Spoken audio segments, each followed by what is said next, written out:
Matthew 4 verse 1 ngokukaMatewu wesine. Khona uJesu waholelwa nguMoya ehlane ukuba alingwe nguSathane. Esezilile ukudla izinsuku ezingama40 nobusuku obungama40, wagcina walamba. Kwafika umlingi wathi kuye, "Uma uyiNdodana kaNkulunkulu, yisho ukuba lawa matshe abe yizinkwa." Kepha waphendula wathi, "Kulotshiwe ukuthi, akusinkwa sodwa umuntu ayakuphila ngaso, kodwa ngamazwi onke aphuma emlonyeni kaNkulunkulu." Khona uSathane wamthatha wamyisa emzini ongcwele, wammisa esiqongweni sethempeli, wathi kuye, "Uma uyiNdodana kaNkulunkulu, ziphonse phansi, ngokuba kulotshiwe ukuthi, uyakuyaleza izingelosi zakhe ngawe, zikuthwale ngezandla, ungaze waqhuzuka etsheni ngonyawo lwakho." UJesu wathi kuye, "Kulotshiwe futhi ukuthi, ungayilingi iNkosi uNkulunkulu wakho." USathane wabuye wamisa entabeni ende kakhulu, wamkhombisa imibuso yonke yezwe nenkazimulo yayo. Wathi kuye, "Konke lokhu ngizakukunika khona uma uziwisa phansi, ukhuleka kimi." Khona uJesu wathi kuye, "Suka, Sathane, ngokuba kulotshiwe ukuthi, wokhuleka eNkosini uNkulunkulu wakho, umkhonze yena yedwa." USathane wayemshiya, bheka kwafika izingelosi zamkhonza. Kuthe sezwile ukuthi uJohane uboshiwe, wamuka waya eGalile. Wasuka eNazaretha weza wahlala eKhaphenawume elingaselwandle, emikhawulweni yakwaZebhuluni neyakwaNafethali, ukuba kugcwaliseke okwakhulunywa ngo-Isaka umprofethi ukuthi, "Ize lakwaZebhuluni nezwe lakwaNafethali, ngaselwandle ngaphesheya kweJodani iGalile labezizwe. Isizwe esihlezi ebumnyameni sibonile ukukhanya okukhulu, nabahlezi ezweni nasethunzini lokufa, kuphumule kubo ukukhanya." Kusukela kuleso sikhathi uJesu waqala ukushumayela nokusho ukuthi, "Phendukani ngokuba umbuso wezulu ususondele." UJesu ehamba ngaselwandle lwaseGalile wabona izelamani ezimbili, uSimoni othiwa uPetru no-Andreya umfowabo. Baphonsa inethi elwandle ngokuba babengabadobi. Wayesethi kubo, "Ngilandeleni, niyakunenza nibe ngabadobi babantu." Base bawashiya masinyane amanetha.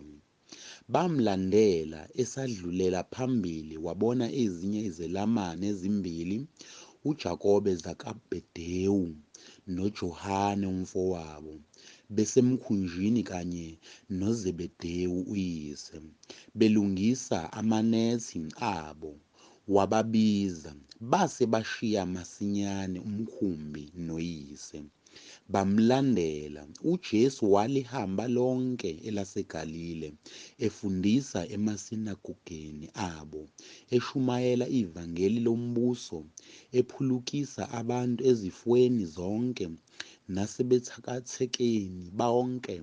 Udumo lwakhe lwezwakala ezweni lonke laseSiriya. Baletha kuye bonke abagulayo, abaphethwe yizifo ngezifo nobuhlungu, nabakhwelwe ngamadimoni, nabanesithuthwane, nabafe uhlangothi, wabaphulukisa. Izixuku eziningi zamlandela zivela eGalile, naseDekapholi, naseJerusalema, naseJudiya, nangaphesheya kweJodani. Amen. Matthew 5 verse 1 ngokukaMatewu wesihlanu kwathi ebona izixuku wenyukela entabeni esehlezi phansi abafundi bakhe beza kuye wayesevula umlomo wakhe wabafundisa wathi babusisiwe abampofu emoyeni ngokuba umbuso wezulu ungowabo babusisiwe abakhalayo ngokuba bayakududuzwa babusisiwe abamnene ngokuba bayakudla ifa lomhlaba babusisiwe abalambele bomele ukulunga ngokuba bayakusuthiswa babusisiwe abanesihawu ngokuba bayakuhawukelwa babusisiwe abanenhliziyo ehlanzekileyo ngokuba bayakubona uNkulunkulu babusisiwe abalamulayo ngokuba bayakuthiwa abantwana bakaNkulunkulu babusisiwe abazingelwa ngenxa yokulunga ngokuba umbuso wezulu ungowabo nibusisiwe nxa benithuka benizingela bekhuluma konke okubi ngani beqamba amanga ngenxa yami jabulani nithokoze ngokuba umvuzo wenu mkhulu ezulwini ngokuba kanjalo babazingela abaprofethi abananduleleyo nina ningusawoti womhlaba kepha uma usawoti edumele ubusawoti bovuswa ngani na akasasizi lutho kuphela ukulahlwa ngaphandle anyathelwe ngabantu nina ningukukhanya kwezwe umuzi owakhe entabeni ungesitheke noma kusokhele isibane asibeke phansi kwesitsha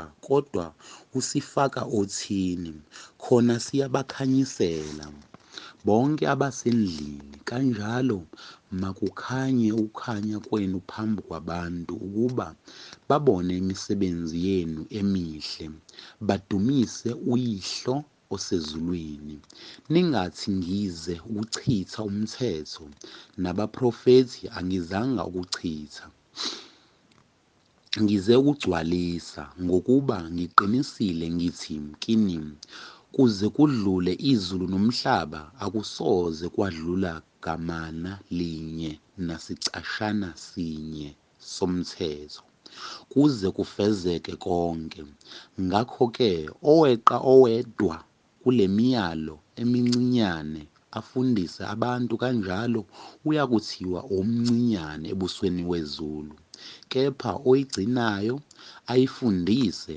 lowo uyakuthiwa mkhulu embusweni wezulu ngokuba ngithi kini uma ukulunga kwenu kungadluli okwababhali nakwabaFarisi anisoze nangena embusweni wezulu nizwile kwathiwa kwabasendulo ungabulali yilowo nalowo obulalayo uyakuba necala lokwahlulelwa kepha mina ngithi kini yilowo nalowo othukuthelayo umfowabo uyakuba necala lokwahlulelwa noshoyo kumfowabo ukuthi silima uyakuba necala emphakathini noshoyo ukuthi siwula uyakuba necala lokulahlwa esihogweni somlilo ngakho-ke nxa uletha umnikelo wakho e-althare ukhumbula lapho ukuthi umfowenu unamagqubu nawe shiya lapho umnikelo wakho phambi kwe-althare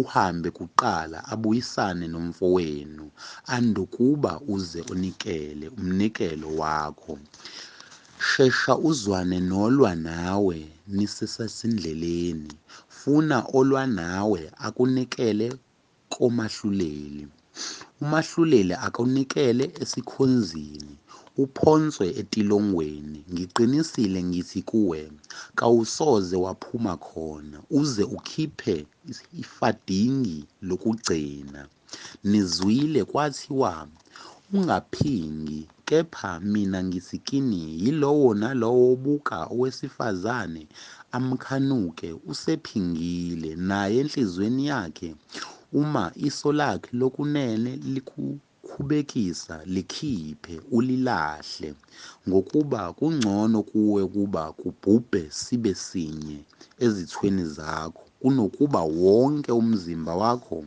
uphonswe esihogweni noma isandla sakho sokunene sikukhubekise sinqume usilahle ngokuba kungcono kuwe ukuba kubhubhe sibe sinye ezithweni zakho kunokuba wonke umzimba wakho uphonswe esihogweni.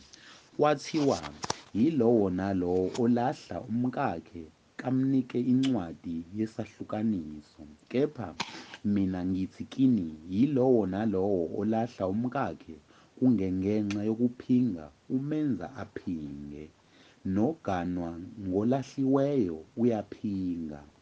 Nizwile futhi kwathiwa kwabesindulo ungafunga amanga kepha uqinise izifungo zakho eNkosini.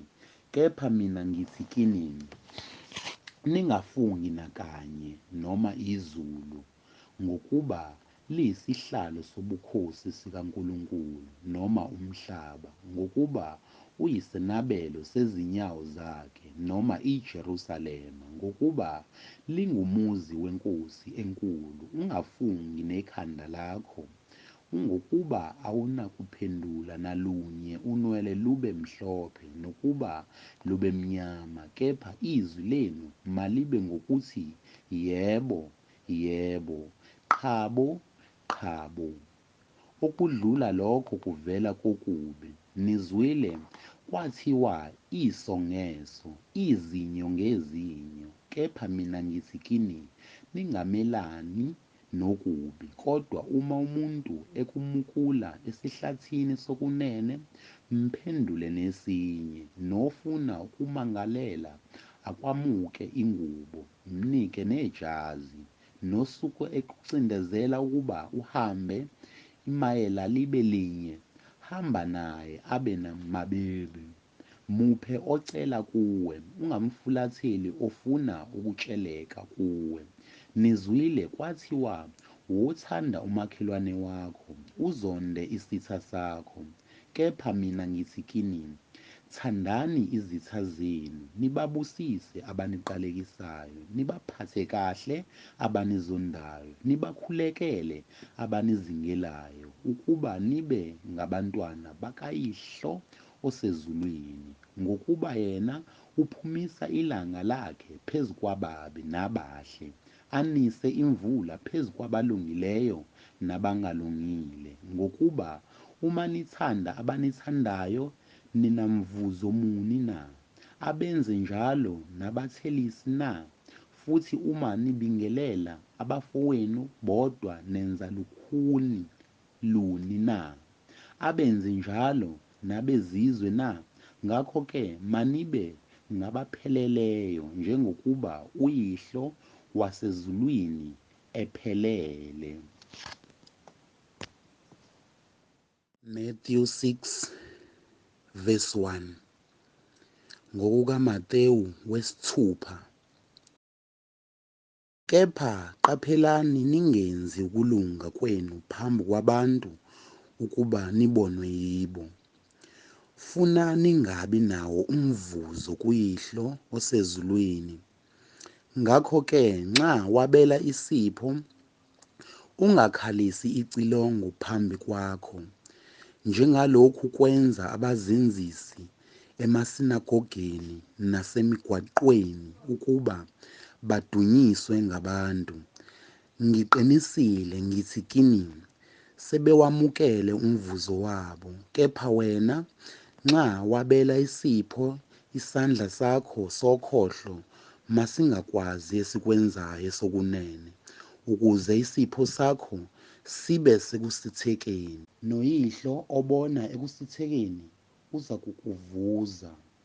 Nalapho nikhuleka ningabi njengabazenzisi, ngokuba bethanda ukukhuleka bemi emasinagogeni nasenhlanganweni zezindlela ukuba babonwe ngabantu.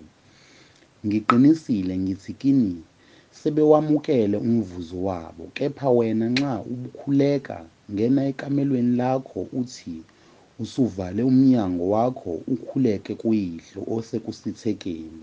Ihlo obona ekusithekeni uza kukuvuza. Kodwa nxa nikhuleka ningathamelezi njengabezizwe ngokuba bathi bayakuzwiwa ngokukhuluma kwabo okuningi, ngakho-ke maningafani nabo, ngokuba uyihlo uyakwazi enikuswelayo ningaceli kuye. Ngakho-ke anokhuleka kanje nithi, Baba wethu osezulwini, malingcweliswe igama lakho, mawufike umbuso wakho, mayenziwe intando yakho emhlabeni njengasezulwini. Usiphe namuhla isinkwa sethu semihla ngemihla, usithethelele amacala ethu njengalokhu nathi sibathethelela abanecala kithi. Ungasingenisi ekulingweni, kodwa usikhulule kokubi, ngokuba umbuso ungowakho namandla nenkazimulo kuze kube phakade. Amen. Ngokuba uma nithethelela abantu iziphambeko zabo, noyihlo wasezulwini uyakunithethelela nani. Kepha uma ningathetheleli abantu iziphambeko zabo, noyihlo akayikunithethelela iziphambeko zenu. Futhi nxa nizila ukudla, ninganyukumali njengabazenzisi, ngokuba bona banyakamisa ubuso babo ukuze babonakale kubantu ukuthi bazilile. Ngiqinisile ngithi kini, sebewamukele umvuzo wabo. Kepha wena nxa uzila, gcoba ikhanda lakho, ugeze ubuso bakho, ukuze ungabonakali kubantu ukuthi uzilile, kodwa kuyihlo osekusithekeni, noyihlo obona ekusithekeni uza kukuvuza. Ningazibekeli ingcebo emhlabeni lapho khona inundu nokugqwala, nalapho amasela efohla khona kepha zibekeleni ingcebo ezulwini lapho kungoni inundu nokungqwala, nalapho amasela engafuhli khona ngokuba lapho kukhona ingcebo yakho nenhliziyo yakho iyakuba khona lapho. Isibani somzimba yiso.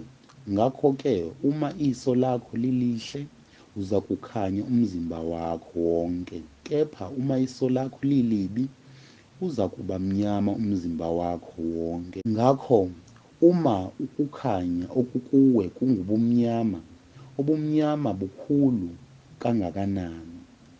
Akakho ongakhonza amakhosi amabili, ngokuba uyakuzonda enye athande enye, noma abambele kwenye adelele enye. Ningakhonzi uNkulunkulu nomamona. Ngalokho-ke ngithi kini, ningakhathazeki ngokuphila kwenu ukuthi niyakudlani noma niyakuphuzani, nangomzimba wenu ukuthi niyakwembathani. Ukuphila okukhulu kunokudla, nomzimba kunesembatho na? Bukani izinyoni zezulu ukuthi azihlwanyeli izivuni, azibekeli eziqolobaneni nokho, uyihlo wasezulwini uyazondla. Nina kanizidluli kakhulu na? Ngumuphi kini ongelekela ebudeni bakhe ingalo ibe nye ngokukhathazeka na? Nikhathazekelani ngesambatho na? Qaphelani iminduze yasendle ukuthi imila kanjani. Kayikhandleki, kayiphothi, kepha ngithi kini, noSolomoni ebukhazikhalazini bakhe bonke wayembathisile okomunye wayo.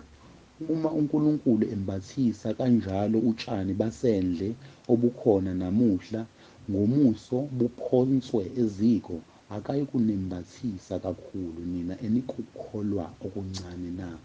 Ngakho-ke ningakhathazeki nithi, siyakudlani noma siyakuphuzani noma siyakwembathani na? Ngokuba konke lokhu abezizwe bayakufunisisa. Ingani uyihlo wasezulwini uyazi ukuthi niyakudinga konke lokhu. Kodwa funani kuqala umbuso kaNkulunkulu nokulunga kwakhe, khona konke lokhu kuyakwenzelwa nina.